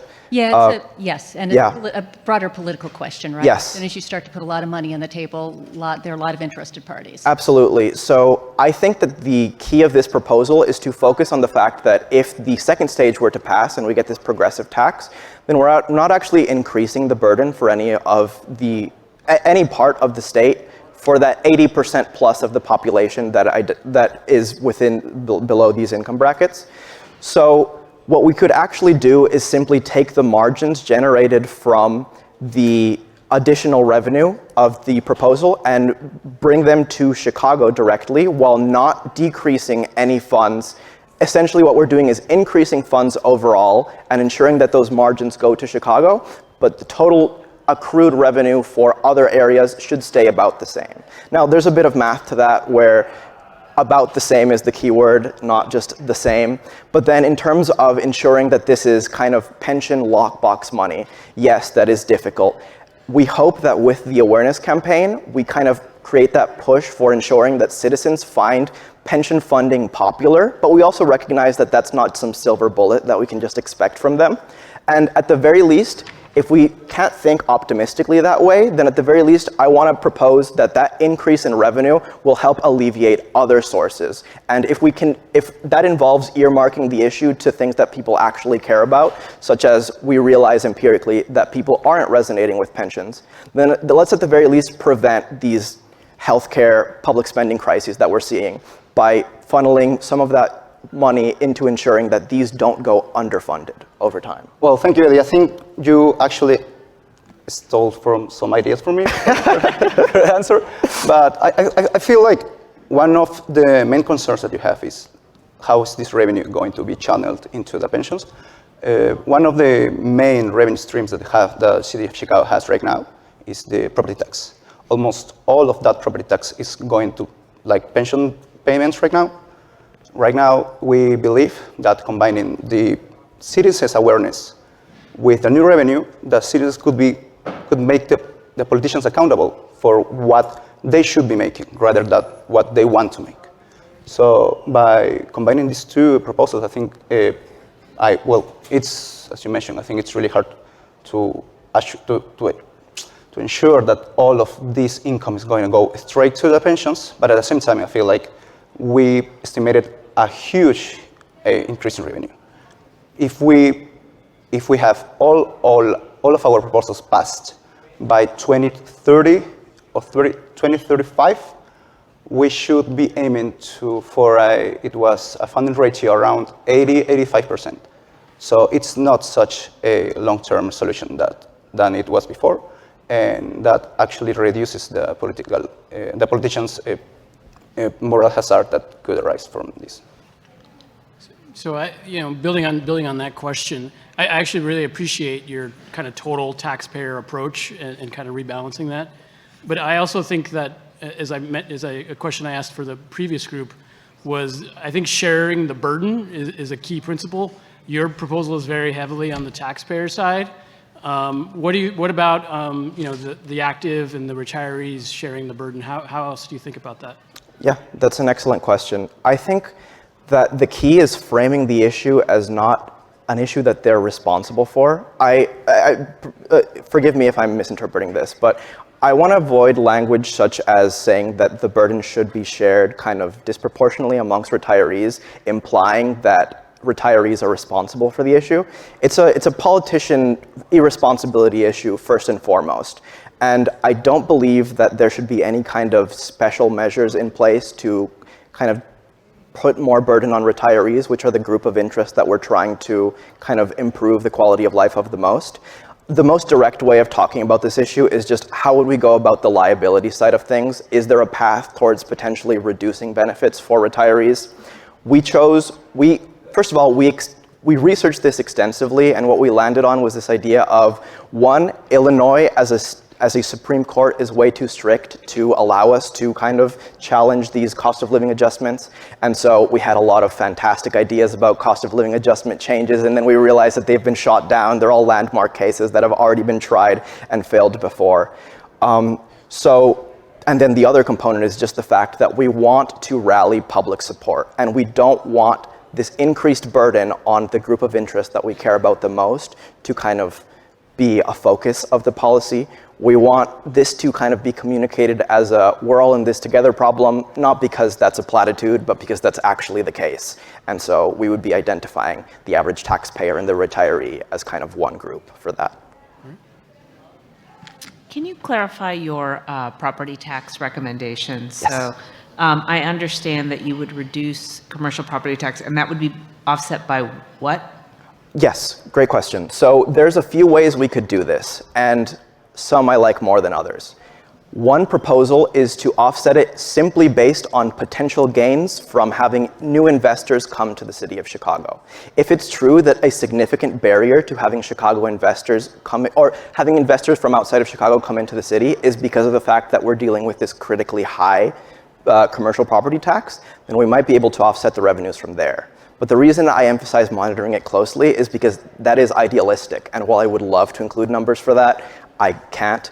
So the other proposal for this, if it were to be implemented at all, is this idea of justifying the decrease through knowing that renters would actually probably be better off because less of the taxes passed through, and then unfortunately redirecting some of that increase to property taxes in the residential sector. Now, this is controversial, and I wish I could talk about it for a lot longer, but I just want to highlight that these are potential avenues, and this is something in the medium term that would be assessed based, one, on the success of previous policies, and two, on the success of iterations of this policy.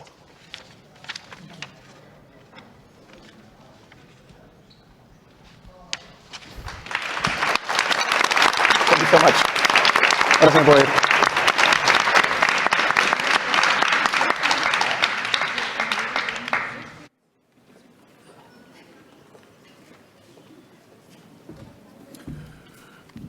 Thank you all. One more quick round of applause for all of our presenters.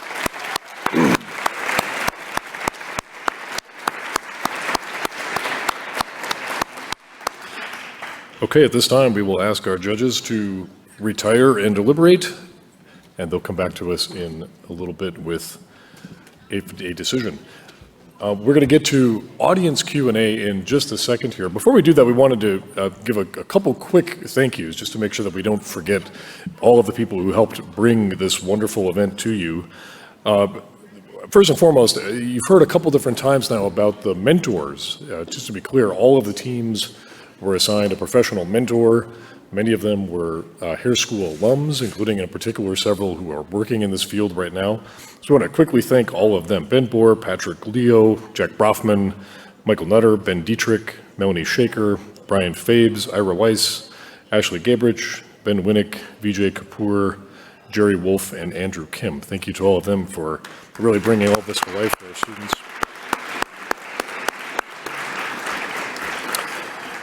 You've also heard a couple different times about the wonderful seminar that we were able to have. The students effectively took a class that met every other week, and they heard from all kinds of pension experts, affected stakeholders, lots of different people who could really round out their perspective on the nature of the pension challenge and what to do about it. So I want to quickly call them out as well. Keith Brainerd from the National Association of State Retirement Administrators, Professor Will Wilson from here at Harris and Booth, Professor Julie Royne from the law school, Jenny Bennett, former City of Chicago CFO and now here at the university, Omar Dagestani from Stiefel, Jack Levin from the Chicagoland Chamber of Commerce, and Nora K. Ryan and Andrea Kluger from the Chicago Federation of Labor. Thank you to all of them for all of their contributions.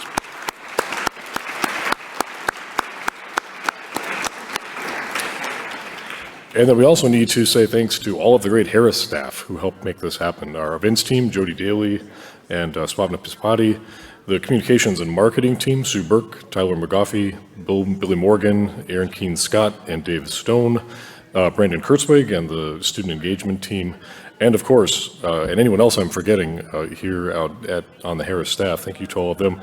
And in particular, I want to thank Interim Dean Ethan Buena-Esquima for allowing this to happen, really making it happen, convincing all of us that it was a good thing. And I think, as you've seen, it turned out to be a really wonderful experience for all those involved. So thanks to all of the Harris staff who helped make this happen.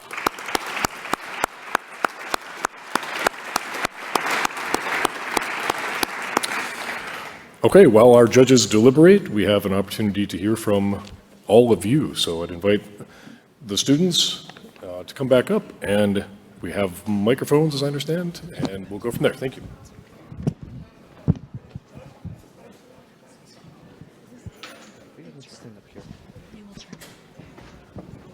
Hi, everyone. My name is Katie Slosser. I'm on the student engagement team as a student engagement specialist. Would our contestants like to introduce themselves? This is their first time on stage today. Hi, my name is Alberto Saldarrega, and I'm from the last group, Eddie, Andre, and Andy. Mic check. Oh. Nope. Hey, everyone, I'm Anthony Beaupre. I'll use my big boy voice.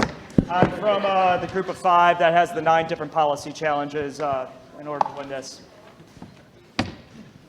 Hi, I'm Purva, and I'm from Team 1 with Anna Weiss and Devyanshi Dubey. Thank you.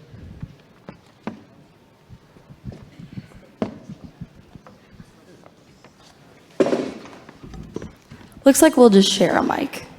At this time, I'd like to open it up to the audience with questions. I see that gentleman's hand went up first.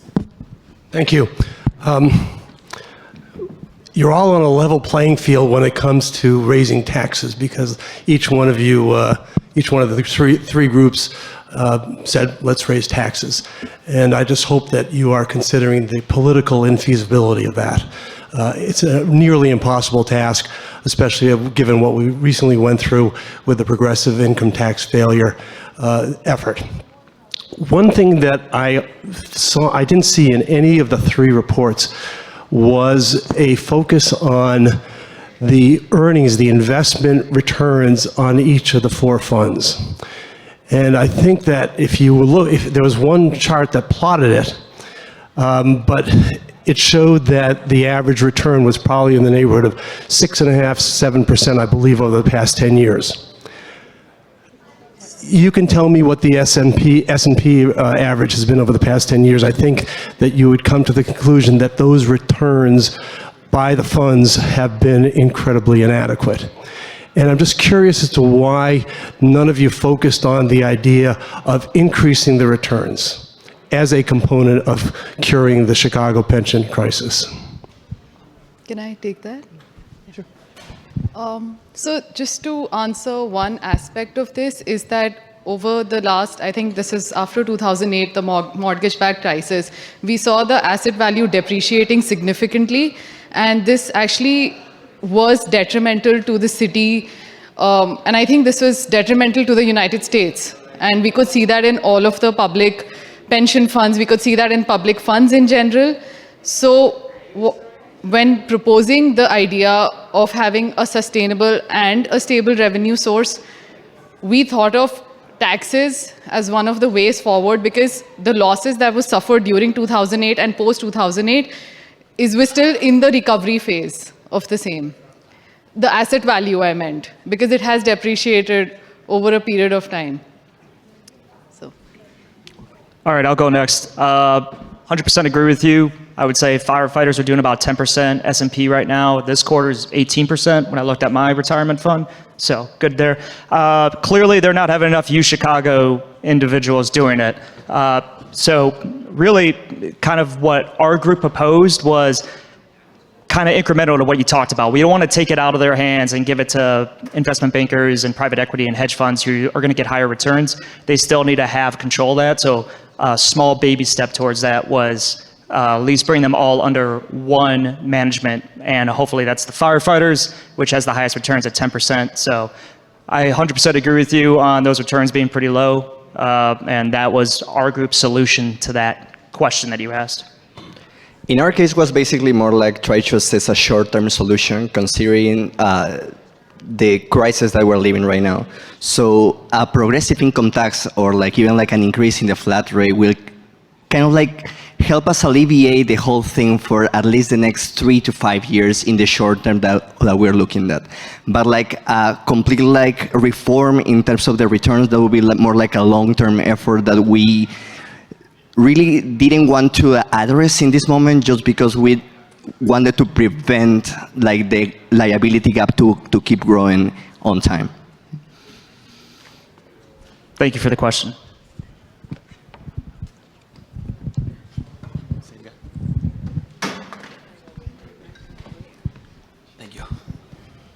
So I have a question for group 3. It was more like an ethical consideration. I would say like a usual value of government is of transparency. And one of your main proposals was kind of like a Trojan horse, which was like a bit different from this was for group 1. And like group 3 did an education proposal, like a libertarian paternalism, I think they call it nowadays, like that use this type of psychology, but there's still some social conversation. You are not trying to hide the proposal, and well, it can be politically viable and has that benefits, but what about the ethical considerations? What would your approach be on this? Thank you for the question. So as we saw the Illinois Supreme Court's ruling in 2015, there were 3 recommendations which would actually have been very beneficial for the state of Illinois and for the city of Chicago as well. But that was struck down because of the fact that there's a pension, government workers' pension benefits cannot be changed in any way. You cannot bring in, because the Constitution, the Illinois Constitution is pretty restrictive. They don't even allow for progressive taxes to be implemented. So bringing in these, it was a very big radical change for the Illinois Supreme Court. So they essentially ruled down a lot of the recommendations that you would pose, like for instance, the COLA. So yeah, I mean, in this political climate, there's only a very few recommendations that could see that political feasibility, and that's where we went with that recommendation. So.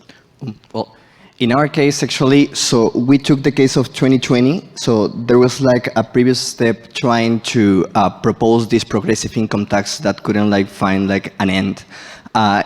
Basically, we were just like assessing, or our guess was during the pandemic, but we want to actually do this awareness campaign, considering that the ethical part comes from like a conversation with the audience and a conversation with the citizens.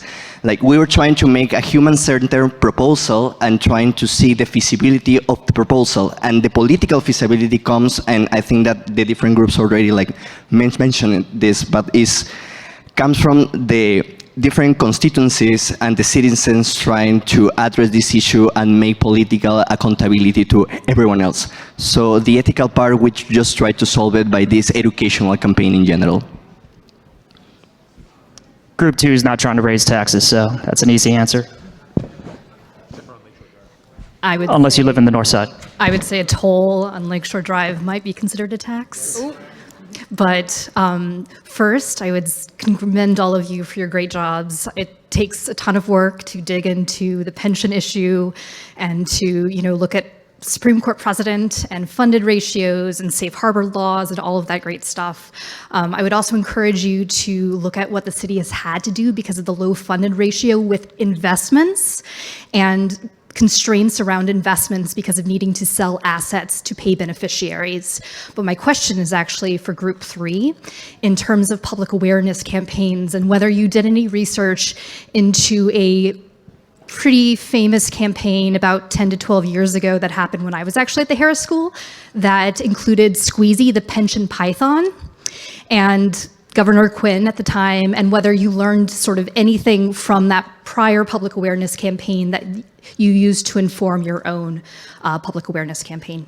Yeah, certainly. So in our case, we were like trying to measure how much of the current budget of the city is going to pensions. So 20% is a lot.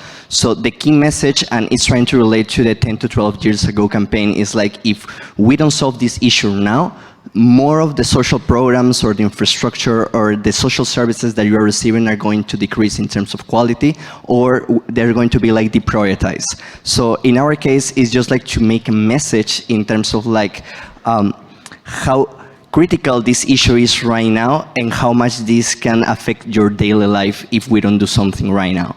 And the second thing in terms of like the public awareness is also like trying to make constant pulse. The Bring Chicago Home initiative like didn't see like a positive end in the end just because like there wasn't like this much effort of trying to do a more aggressive campaign.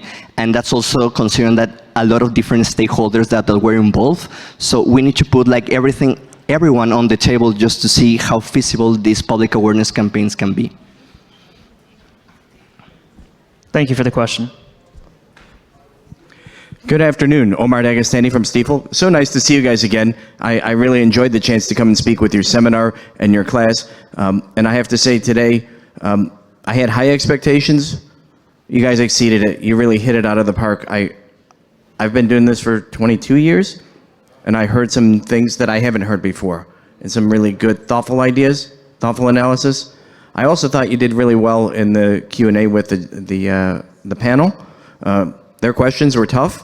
I've been on the other side of that for many times, and I thought you did well. I'd welcome you to stand alongside me in any of those. So great work. Congratulations. Thank you. Thank you. That was a great question. Thank you.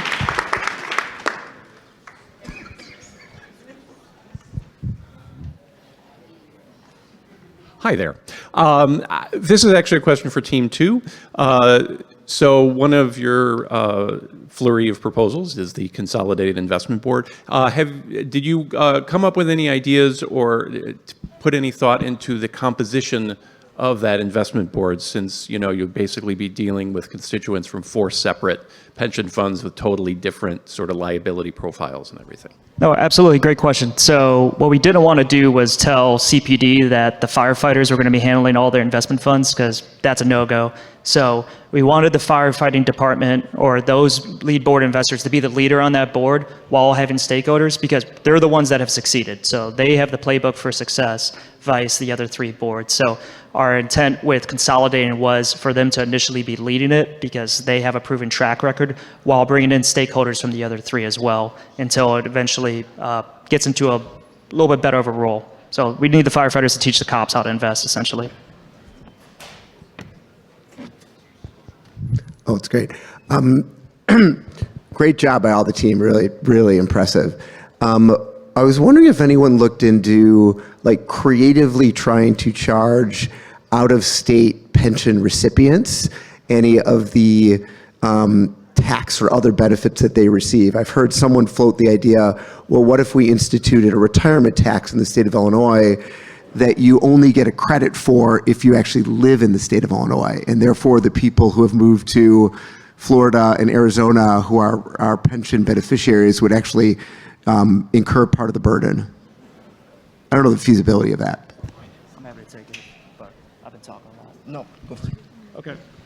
A big part, aside from the practicality issues of taking away benefits that have been promised, is exactly that. Like, we wanted the city to maintain their promises. So those cops, those firefighters, those municipal workers, they signed an agreement, and so we are honoring that agreement, and that is a constraint that we had for Group 2 when we were making our plan.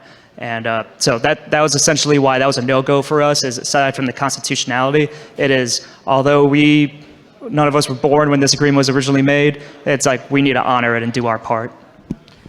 In our case, was basically just sort to assess the political and social feasibility of trying to implement just like a raise in the taxes. So I don't know like how good it will look if you try to charge like people from other states for like a liability that it's basically an Illinois or Chicago issue.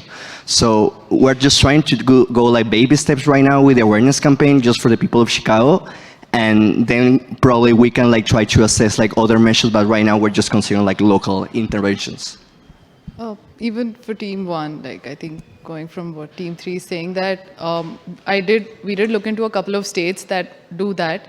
I can't remember exactly, and I don't want to say something wrong, but there are states that do that, but their funded ratios in pension fund, it's great. So what we wanted to look at was more solutions that were efficient and more stable. So hence, that's one of the things why we proposed.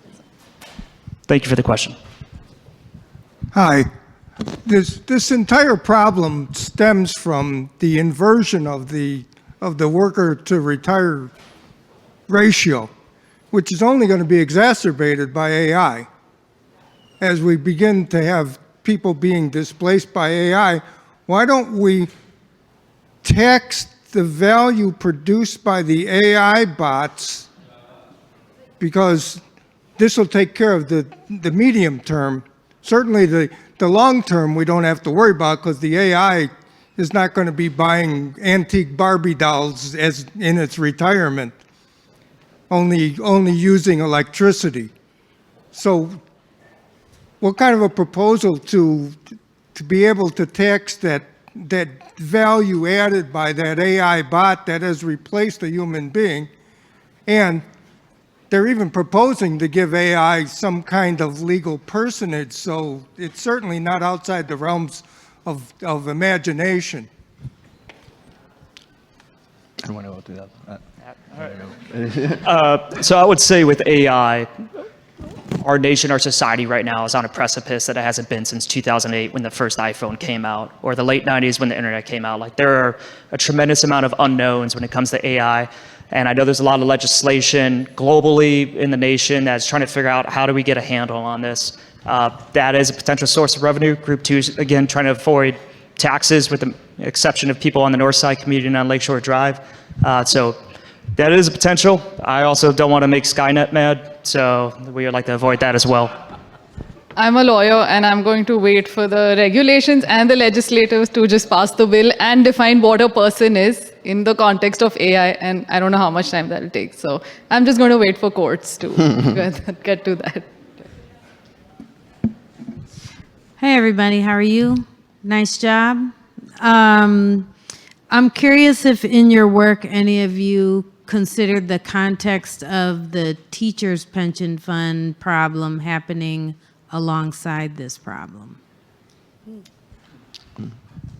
I've been hogging up a lot of airtime. And what the political implications of that are, trying to solve them side by side? So CTU is a separate beast from the other 4 city funds. We did look at that for comparison to performances, contribution levels, so we could get some type of metric, but our focus was strictly on the city pensions. So that's kind of what we use CTU as a reference, but we didn't use the CTU pensions for anything besides references for performance. I'm happy to do another challenge next year to fix that pension as well, though. Same issue. We just like focus on the Princeton challenge in general and on on specific groups. That was one of the things as well for raising taxes, was that we were trying to fund our pension liabilities as a city in general. So that's. The teachers are part of the city. Yes. No, that's absolutely true. Thank you for the question. Thank you. Is that it? All right. Thank you, everyone. Thank you. All right, we are back. We are back, and before I turn it over to David Wells to announce the winner, just a couple quick thank yous. Again, just want to, one more round of applause, please, for all of the students.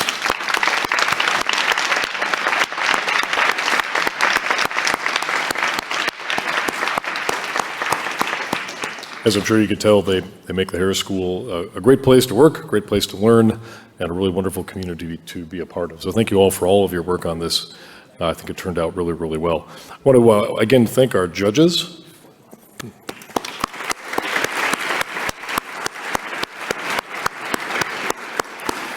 This was a major time commitment for them, and wonderful questions, wonderful engagement, really, and thank you for representing all the different perspectives we were hoping to get from our panel of judges. So thank you so much for all of that. 2 quick notes. I want to also extend a special thanks to David Wells, who you'll hear from here in just a second. We're proud to have him as a Harris Council member and as an alum. And as Ethan had mentioned, he provided us with really the seed money to get this idea off the ground. So he would not be here but for his special contribution. So thank you again to David so much for that.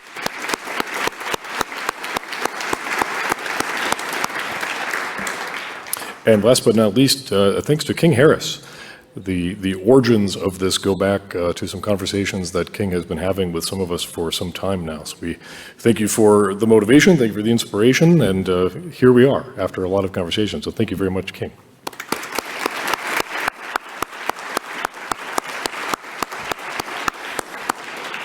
Okay, without further ado, David Wells.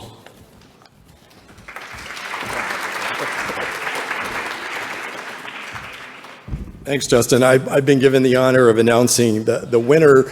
We've thanked everybody. One group that we probably didn't thank are the folks that didn't make the finalists. So thank you to the groups that actually spent time thinking about this issue and creating a proposal. The final 3 were represented tonight. So thanks to all of the folks and students who put time into thinking about the pension issue. And when I told my wife, she was like, well, why are you going to Chicago? And I said, well, I'm going there because there's a city pension crisis. And she was like, and then I said, well, think about this not as a city pension crisis, but a major portion of the compensation that we pay to people that are important in our lives. And she goes, oh yeah, that's pretty good.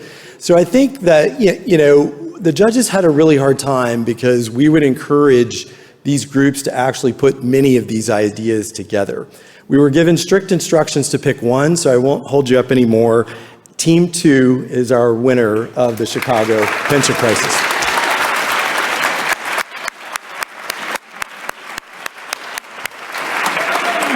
But as I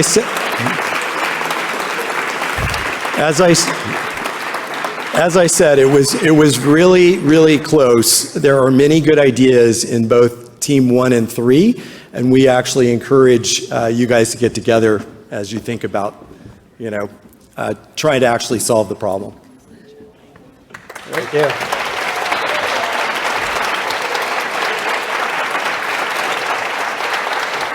All right. What? Are we supposed to do a speech? Man, I did not prepare one. Well, again, thank you to Professor Marlowe. Thank you to the judges. Thank you to the mentors. Oh, Jack, you should come up too. Come on, mentor, Jack.